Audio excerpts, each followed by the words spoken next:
Video में और last वाले पॉइंट से आगे हम लोग आज देखेंगे। लास्ट वाले वीडियो में ये पॉइंट हमने देखा था कि तत्व का मूल लक्षण उसका परमाणु क्रमांक होता है, ना कि उसका परमाणु द्रव्यमान। अगले पॉइंट पर आते हैं। आपका फोर्थ पॉइंट है परमाणु क्या होता है। तो इसको आप लिखेंगे किसी तत्व का वह सूक्ष्मतम कण जो रासायनिक अभिक्रिया में भाग ले सकता है परंतु स्वतंत्र अवस्था में नहीं रह सकता, परमाणु कहलाता है। परमाणु का आकार किसके ऊपर डिपेंड करता है? परमाणु का आकार उसकी त्रिज्या के समानुपाती होता है। जितनी ज़्यादा त्रिज्या होगी उसका आकार उतना ही अधिक होगा। और त्रिज्या को परमाणु त्रिज्या भी कहते हैं। इस रेडियस को आप परमाणु त्रिज्या भी कहेंगे। इसका जो मान नापा जाता है वो काफ़ी छोटी राशि होती है, तो उसको नैनोमीटर यानी एनएम या एंगस्ट्रॉम में भी इसको नापा जाता है। 1 नैनोमीटर में कितने मीटर होते हैं? तो 1 नैनोमीटर में आपका 10⁻⁹ मीटर होता है। इसी तरह से अगर 1 एंगस्ट्रॉम की बात की जाएगी तो वहाँ पर 10⁻⁻10 होगा। तो इस चीज़ को आगे ध्यान रखने के लिए यहाँ पर आप इसको नोट कर लीजिए। तो यहाँ पर ये हुआ परमाणु क्या होता है। उसके बाद में हम लोग आते हैं पॉइंट 5 पर, परमाणु द्रव्यमान के बारे में। तो परमाणु द्रव्यमान की परिभाषा कई प्रकार से दी जाती रही है। यहाँ पर हम केवल मॉडर्न टाइम की परिभाषा यानी आधुनिक परिभाषा के अनुसार ही देखेंगे। परमाणु द्रव्यमान अथवा परमाणु भार की आधुनिक परिभाषा के अनुसार किसी तत्व का परमाणु भार वह संख्या है जो यह प्रदर्शित करती है कि किसी तत्व के एक परमाणु का द्रव्यमान कार्बन 12 के एक परमाणु के द्रव्यमान से कितने गुना अधिक है। तो इसको आप नोट कीजिएगा, या इसको फॉर्मूले के बेस में आप लिख सकते हैं। तत्व का परमाणु भार बराबर होगा तत्व के एक परमाणु का द्रव्यमान इंटू 1/12 कार्बन 12 के एक परमाणु का द्रव्यमान। नोट में यहाँ पर आप परमाणु भार को जो AMU यानी एटॉमिक मास यूनिट से भी आप रिप्रेजेंट करते हैं, या AMU भी बोलते हैं। कई बार पूछा जाता है AMU की फुल फॉर्म क्या है, तो आप लोग यहाँ से नोट कीजिएगा कि 1 AMU एटॉमिक मास यूनिट बराबर होता है उसकी शॉर्ट फॉर्म में A इसका पहला वाला ले लेते हैं, M आ जाता है और यहाँ पर इसका U आ जाता है।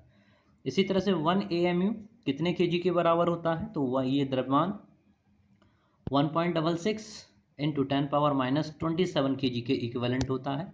यहाँ पर एक नॉलेज और दे दूँ मैं आपको कि 1 AMU से कितने इलेक्ट्रॉन वोल्ट एनर्जी उत्पन्न होती है, यानी इतने द्रव्यमान को अगर हम एनर्जी में चेंज करें तो 931 मिलियन इलेक्ट्रॉन वोल्ट एनर्जी उत्पन्न होती है। ये आगे आप बड़ी कक्षाओं में पढ़ेंगे।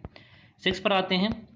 6 पॉइंट है आपका अणु क्या होता है। तो यहाँ पर पहले आपने परमाणु की परिभाषा पढ़ी थी, यहाँ पर अब आप अणु की परिभाषा देख रहे हैं। तो किसी पदार्थ का वह सूक्ष्मतम कण जो स्वतंत्र अवस्था में रह सकता है। परमाणु में पढ़ा था ये स्वतंत्र अवस्था में नहीं रह सकता, तो ये अणु आपका स्वतंत्र अवस्था में रह सकता है परंतु किसी रासायनिक अभिक्रिया में भाग नहीं लेता। रासायनिक अभिक्रिया भाग कौन लेता है? परमाणु आपके रासायनिक अभिक्रिया में भाग लेते हैं, अणु नहीं लेते हैं। और ये पार्टिकल या ये सूक्ष्मतम कण आपका क्या कहलाता है? अणु कहलाता है। अब यहाँ पर 7 पॉइंट पे देखेंगे हम अणु के प्रकार। कितने प्रकार के अणु होते हैं? तो अणु के जो प्रकार हैं वो मुख्यतः 2 प्रकार के होते हैं, जैसे नाम आपके सामने है। ए में लिखा हुआ है समपरमाणुक अणु और बी में है आपका विषम परमाणुक अणु। परिभाषा देखेंगे सम वाले कौन से होते हैं, तो उसमें एक ही प्रकार के परमाणु पाए जाएंगे। एक समान प्रकार के परमाणुओं के संयोजन यानी उनके मिलने से, संयोजन से बने अणु को एक परमाणुक अणु या समपरमाणुक अणु कहते हैं। जैसे आपका हीलियम है, इसमें कोई दूसरा नहीं मिलेगा। आर्गन है, जिंक है और आपका क्रिप्टन। ठीक है, ये एग्जाम्पल है एक परमाणु के लिए। इसी प्रकार से 2 परमाणु अणु के उदाहरण भी आप लोग नोट कीजिएगा। तो यहाँ पर हाइड्रोजन यानी H2, nitrogen N2, oxygen O2, chlorine Cl2 आदि। तो यहाँ पे 2 मिले, वहाँ पर आप समझ लीजिए 2 परमाणु है। इसी तरह से ट्राई एटमिक, तो उसके लिए O3। ठीक है, ये सब आपके कैसे, ये त्रिपरमाणु है। तो अब आते हैं दूसरे टाइप यानी बी टाइप पर, है आपका विषम परमाणु अणु। तो विषम परमाणु में क्या होगा? विभिन्न प्रकार के 2 या 2 से अधिक परमाणु से बने अणु को आप विषम परमाणु अणु कहते हैं। यौगिकों के अणु विषम परमाणु होते हैं। यौगिक का मतलब आप समझ ही गए होंगे कि किसी भी तत्व में किसी तत्व के परमाणु एक निश्चित अनुपात में संयुक्त होकर जब एक अणु बनाते हैं तो वो आपका विषम परमाणु अणु कहलाता है। जैसे इसमें H2 जल का अणु है, इसमें हाइड्रोजन के 2 परमाणु हैं और ऑक्सीजन का 1 परमाणु मिला हुआ है। इसी तरह से ये NH3 में नाइट्रोजन का 1 है और 3 परमाणु आपके हाइड्रोजन के मिले हुए हैं।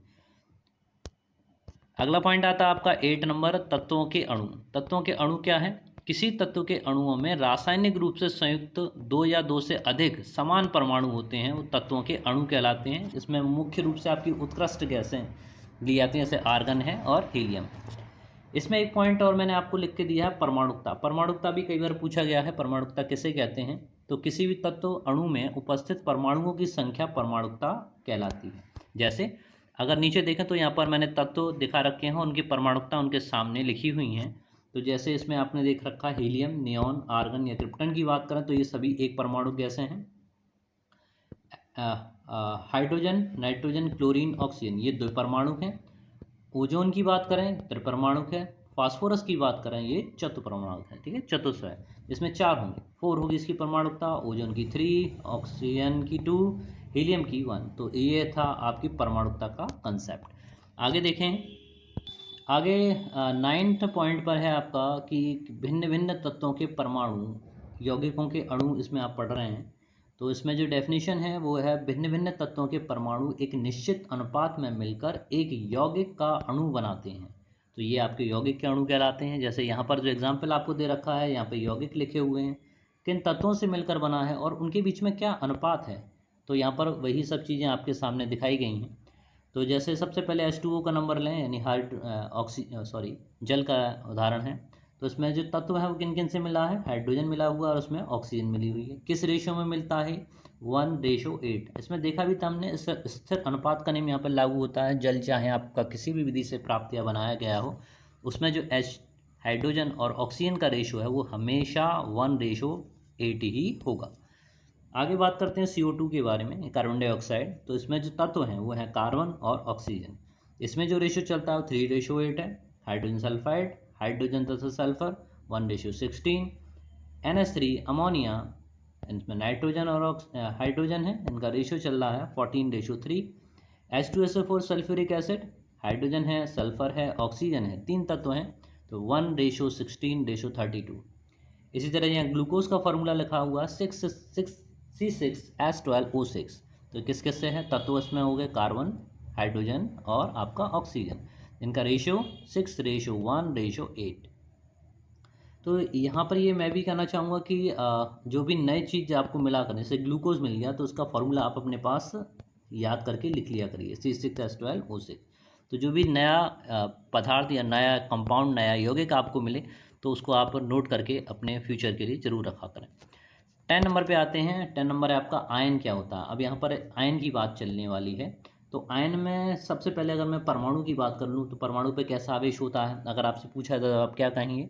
परमाणु आप पर कोई आवेश नहीं होता है, ठीक है। परमाणु आपका विद्युत उदासीन यानी इलेक्ट्रिकली न्यूट्रल होता है।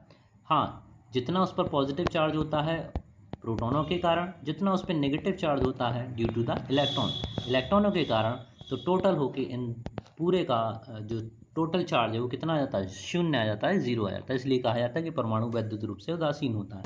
लेकिन अगर आप इसको आयन में अगर चेंज कर रहे हैं तो इसका मतलब है कि या तो उसमें आपका प्रोटॉन ज़्यादा है या आपका इलेक्ट्रॉन ज़्यादा है।